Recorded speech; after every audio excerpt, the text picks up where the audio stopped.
Hi all welcome to Blasters arena. ഇന്നലത്തെ മത്സരത്തോടു കൂടി ISLലെ ഗ്രൂപ്പ് ഘട്ട മത്സരങ്ങൾ ഇപ്പോൾ അവസാനിച്ചിട്ടുണ്ട്. എല്ലാ ടീമുകളും 24 മത്സരങ്ങൾ പൂർത്തിയാക്കിയിട്ടുണ്ട്.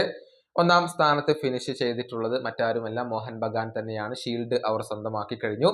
രണ്ടാം സ്ഥാനത്ത് FC ഗോവയാണ് ഫിനിഷ് ചെയ്തിട്ടുള്ളത്.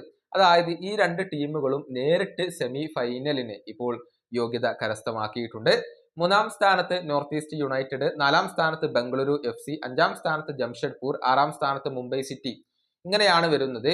അവസാനം പറഞ്ഞ 4 ടീമുകൾ അവർ പരസ്പരം ഏറ്റുമുട്ടുന്നു, പ്ലേ ഓഫ് മത്സരങ്ങൾ കളിക്കുന്നു. അതിനുശേഷമാണ് അവർക്ക് സെമിയിലേക്ക് യോഗ്യത നേടാൻ കഴിയുക.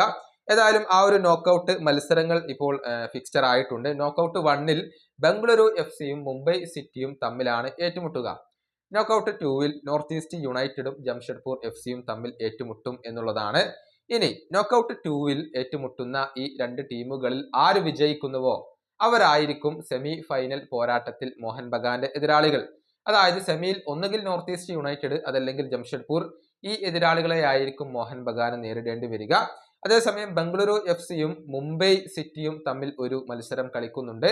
ആ മത്സരത്തിലെ വിജയികൾ ആയിരിക്കും FC ഗോവയെ സെമി ഫൈനലിൽ നേരിടേണ്ടി വരിക. ഇങ്ങനെയാണ് ഇപ്പോൾ ISLന്റെ ബാക്കിയുള്ള ഒരു ഫിക്സ്ചർ വരുന്നത്. ഏതായാലും ഈ 6 ടീമുകളിൽ കിരീട ഫേവറേറ്റുകൾ മോഹൻ ബഗാൻ തന്നെയാണ്. ആ ഒരു കിരീടം സ്വന്തമാക്കുക എന്നുള്ളതാണ് തങ്ങളുടെ ലക്ഷ്യമെന്ന് മോഹൻ ബഗാൻ പ്രഖ്യാപിച്ചു കഴിഞ്ഞിരുന്നു. പക്ഷെ ആരാണ് മോഹൻ ബഗാന് വെല്ലുവിളി ഉയർത്തുക, അല്ലെങ്കിൽ ആർക്കാണ് മോഹൻ ബഗാന്റെ വഴിയിൽ ഒരു തടസ്സമാവാൻ സാധിക്കുക എന്നുള്ളതൊക്കെ ആരാധകർക്ക് അറിയേണ്ട കാര്യമാണ്. ഈ വീഡിയോയുടെ അവസാനിപ്പിക്കുന്നു. അടുത്ത ടീമായി വീണ്ടും കാണാം.